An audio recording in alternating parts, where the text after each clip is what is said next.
اس طرح سیدھا کر لیا، سیدھا کر لیا پاؤں، تو اسی وقت ندا آئی کہ اے بھائی یزید کیا دوست کے سامنے ایسے بیٹھتے ہیں؟ حالانکہ وہ تھے اکیلے بیٹھے تھے، اکیلے تھے بالکل. آواز آئی کہ اے بھائی یزید کیا دوست کے سامنے ایسے بیٹھا جاتا ہے؟ تو اسی وقت انہوں نے اپنے پاؤں کو پیچھے کر لیا اور معافی مانگی، اللہ معاف کر دے. تو دوستوں کے ہم نے یہ قبلہ حضرت صاحب رحمۃ اللہ تعالیٰ سے ہی سنا. تو جب یقین جانو جب خود بھی جب وظائف پڑھتے ہوئے بیٹھے تھے، پاؤں وہ ہو جاتے ہیں تو تھوڑا سا سیدھا کرنا چاہتے ہیں تو پھر قبلہ حضرت صاحب کی وہ بات یاد آ جاتی ہے کہ جناب کو کبھی ہم نے پاؤں سیدھے کرتے ہوئے نہیں دیکھا. ان کا ایسا معیار تھا کہ کسی نے ہوا میں اڑتے اڑتے آئے اور جو ہے اس اللہ کا جو ولی تھا ہوا میں اڑتے آیا تو اس نے نفل پڑھے. دنیا بھاگتی ہوئی آئی، ہر طرف سے بھاگتی ہوئی آئی کہ اللہ کے ولی کی زیارت کریں گے، ہوا میں اڑتا ہوا آیا ہے. تو جب اس نے نفل پڑھے تو حضرت بایزید بستامی نے جب وہ چلے گئے تو نفل دیکھے تو اس نے کونی جو تھی وہ اپنی ریت کے اندر مٹی کے نشان پڑے تھے. تو انہوں نے فرمایا نہیں، ایسے کے بندے کی میں زیارت نہیں کروں گا جس نے حضور کی سنت کا پاس نہیں رکھا، جس نے حضور کی سنت کا خیال نہیں رکھا، اس کو میں یہ حضور کا طریقہ نہیں ہے کہ کونی لگا کے جو ہے نماز پڑھنا. تو چلے گئے، فرمایا نہیں شعبدے باز ہوئے گا، اللہ کا ولی نہیں ہے یہ. اللہ کا ولی وہ ہے جو حضور کے طریقے کے مطابق زندگی گزارتا ہے. تو دوستوں کے جناب کا وہ معیار اتنا ہائی تھا. تو ہم اس زمانے میں وہ معیار دیکھتے ہیں آگے پیچھے علماء میں، لیکن ہمیں وہ معیار ملتا نہیں ہے. اگر وہ ملتا ہے تو اپنے حلقے کے اندر قبلہ حضرت صاحب کے بعد ان کے سنگیوں کے اندر ملتا ہے. ان کی اسی طرح ہائی سٹینڈرڈ لائف ہے کہ ہر چھوٹی چھوٹی بات کا وہ خیال کرنا. یہ مطلب کہ مطلب کہ ہر بندہ یہ نہیں، اس زمانے میں وہ دور ہی نہیں ہے. یہ فتنے اور فساد کا دور ہے. جس زمانے میں حضور نے فرمایا کہ میری سنتوں کو چھوڑا جائے گا، میری سنتوں کو مذاق کیا جائے گا اور ان طریقوں کا جو ہے شہید کیا جائے گا. فرمایا کہ اس زمانے میں ایک بھی جو میری سنت کو اپنا لے گا، محبت کے ساتھ اس کو اپنا لے گا، تو اس کو 100 شہید کا ثواب دیا جائے گا. تو دوستوں کہ اس زمانے میں جو ہے اگر دیکھا جائے تو سنت کا واقعی میں کتنا مذاق کیا جاتا ہے اور ٹوپی کا کتنا مذاق کیا جاتا ہے. اور ابھی تک بھی جو پرانے جو لوگ ہیں آج سے 30 ایئر کے پرانے، ابھی بھی جب وہ بات چیت کرتے ہیں نا تو یقین جانو کہ ان کی باتیں سن کے ان کے ذہن اتنے خراب ہیں. وہ کہتے ہیں کہ جی وہ ایک دوست کی بات چلی تو شادی کی بات چلی تو جی وہ کھنڈیوں والے ہیں وہ جڑے سن انہوں نے بڑے بندیاں کی جو ہے نا وہ سیدھا کیتا سی، بڑے بڑے خراب بندیاں کی سیدھا کیتا سی کھنڈیاں والے ہیں. میں نے کہا تسا من تے لیا نا، کھنڈیاں والا کس طرح کھنڈی مار مار کے بندیاں کی ٹیڑے بندیاں کی سیدھا کیتا ہے.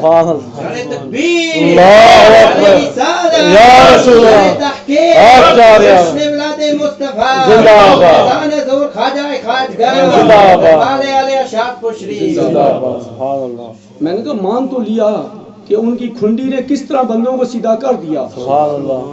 تو جو ہے میں نے کہا بتاؤ اور کون سا پیر ہے اس ملک کے اندر؟ آج سے 30 ایئر 40 ایئر اب تو مطلب کہ ہر بندہ پیر بنا ہوا ہے، ہر بندہ کہتا ہے میرا مدرسہ ہے، میرا دربار ہے، میرا یہ ہے وہ ہے. لیکن میں نے کہا بتاؤ 30 ایئر 40 ایئر پہلے یہاں پر کون تھا؟ انہوں نے کہا سچ بتاؤں کوئی بھی نہیں تھا. کہنے لگا سچ بتاؤں کوئی بھی نہیں تھا سوائے پیر اسلم کے. تو وہی تھے. ہر بندے نے ان کے مذاق کیے ہیں، ان کو کھنڈیوں والا کہا ہے، کبھی کچھ کہا ہے، کبھی کچھ کہا ہے. کسی نے جادوگر کہا، کسی نے کچھ کہا، کسی نے کہا تم یہ جادو کرتے ہوئے کہا. حضور نبی پاک صلی اللہ علیہ وسلم کو بھی جادوگر کہا کرتے تھے، لیکن حضور نبی پاک صلی اللہ علیہ وسلم فرماتے تھے کہنے دو جو کچھ کہتے ہیں. وہ مائی بڈھی کا اکثر ہمیں واقعہ سنایا کرتے تھے کہ اس نے پنڈ اٹھائی تھی سر کے اوپر، مکہ شریف کو چھوڑ کر باہر جا رہی تھی. تو حضور نے دیکھا تو حضور نے پوچھا مائی کہاں جا رہی ہو؟ بیٹا یہاں پہ ایک وہ جادوگر میں نے سنا آیا ہے، وہ دوسروں کے دینوں کو جو ہے وہ چھڑا کے تو کوئی نیا دین لے کر آیا ہے. میں اس دین میں نہیں جانا چاہتی، میں اپنا آباؤ اجداد کا جو دین ہے اس کو جو ہے چھوڑنا نہیں چاہتی. میں اس لیے مکہ شریف کو، میرا بڑا پرانا شہر ہے یہ، میرے باپ دادا یہیں رہتے آئے ہیں، لیکن افسوس کے ساتھ میں جا رہی ہوں چھوڑ کر. تو حضور نے اس کی پنڈ سر پہ اٹھا لی اور چلتے گئے. تو آخر جب وہ بہت شہر سے دور نکل گئے مکہ شریف سے، تو اس نے کہا بیٹا میں تجھے ایک نصیحت کروں، اس جادوگر سے بچ کے رہنا. حضور نے فرمایا مائی وہ جو جادوگر ہے وہ میں ہی ہوں. تو حضور اس نے کہا اچھا. پھر ایسا کرو پھر مجھے بھی اپنا کلمہ پڑھا لو، سبحان اللہ، تمہارا جادو میرے پہ بھی چل گیا ہے، سبحان اللہ، اب مجھے واپس لے چلو شہر کے اندر۔ سبحان اللہ، تو حضور کی وہ محبت، حضور کا جو خلق العظیم سبحان اللہ، جو تھا، حضور نے کوئی تقریر نہیں کی، کوئی واعظ و نصیحت نہیں کی۔ دیکھو مطلب محترم صوفی اپنے رفیق صاحب اسی چیز کے بارے میں اشارہ کر رہے تھے، آگے پیچھے جو ہے اصل چیز جو ہے اخلاق محبت ہے۔ تو اپنے پڑوسیوں کا، اپنے جو ہے جو آس پاس جو لوگ ہیں ان لوگوں کو دیکھنا بھالنا، تو حضور نے اپنے اخلاق کے ساتھ، اپنی محبت کے ساتھ کس طرح اس بڈھی کے جو ہے اس کو جو ہے کفر کو توڑ کر تو اسلام کے اندر لے آئے۔ سبحان اللہ، تو یہی طریقہ جو تھا قبلہ ہمارے مرشد کریم خواجہ صوفی محمد اسلم کا تھا کہ ہم نے بہت کم ان کے مسئلے مسائل ہم نے ان سے سنے، اور ان سے بہت تقریریں ہم نے، جناب تقریر تو کرتے ہی نہیں تھے بالکل، لیکن جو ان کے پاس بیٹھتا تھا ایسا جام محبت پلاتے تھے وہ، ایسا خلق العظیم تھا ان کا، عظیم خلق تھا کہ ان کے پاس بیٹھنا تو ان کے دو الفاظ سننے کی بات تھی کہ انسان کی کایا ہی پلٹ جاتی، سبحان اللہ، یقین جانو اس کے اندر سارے علموں کے خزانے آ جاتے تھے، ایسی محبت آ جاتی تھی کہ وہ گھر جا کے تڑپنے لگ جاتے تھے کہ میں خدا کو بس کس طرح پکاروں، کس طرح یاد کروں، بس مطلب ہے کہ ہر وقت اللہ ہی اللہ ہوتی تھی۔ تو اسی اللہ اللہ کے اندر رسول اللہ صلی اللہ علیہ وسلم کی زیارتیں بھی ہوتی تھیں، سبحان اللہ، کبھی کچھ دیکھ رہے ہیں، کبھی کچھ دیکھ رہے ہیں، کبھی کچھ دیکھ رہے سبحان ہیں، اللہ، تو حیران ہوتے تھے جب بڑے بڑے مولوی جب سنتے تھے نا تو وہ دنگ ہو جاتے تھے، کہتے کہ کل کا بچہ، کل اس نے ابھی توبہ کی ہے، کل اس نے نمازیں شروع کی ہیں، آج حضور کی زیارتیں کر رہا ہے، یہ کیسے ہو سکتا ہے؟ یہ ماننے کی بات نہیں ہے، یہ عقل بلیو نہیں کرتی ہے۔ سبحان اللہ، لیکن عقل بلیو کیسے کرے؟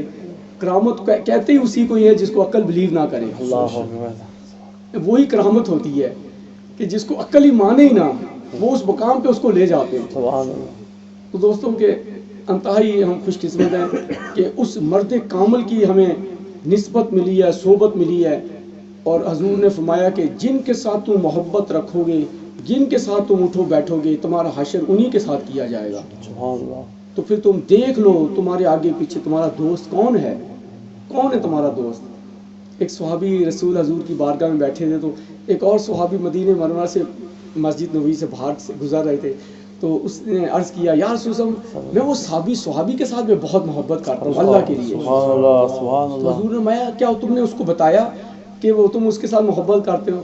یا رسول اللہ میں نے نہیں بتایا۔